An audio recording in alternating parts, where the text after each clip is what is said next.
let's say that you're trying to get started in reading more about Roman history. Where would you go? Give us some stuff for some beginners, some intros, some people like me who are older and we're not in college and we're not in any sort of master's or higher educational program. Where should we start?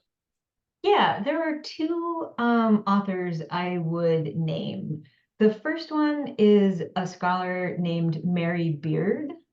She is British. She's a PhD, is maybe still a professor. I don't know if she still teaches, but she is just an incredible sort of public scholar and ambassador for the ancient world. She has a bunch of books, and these are like popular. You can get them on Amazon or in Barnes and Noble. These are really widely available, but definitely written for a not classics PhD audience. They're super fun to read. She has one called SPQR, which stands for Senatus Populusque Romanus, the Senate and People of Rome.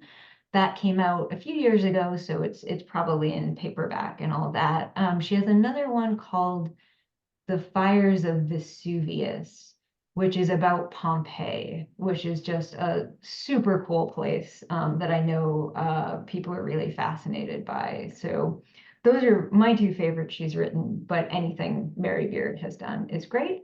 And then the other author I would name is Emma Suthon. She is also a British scholar, but not an academic. Got a PhD in classics, but now writes kind of popular history books. And she has a book about murder in ancient Rome called A Fatal Thing Happened on the Way to the Forum. It's so good. It's so nasty. She's a fantastic author.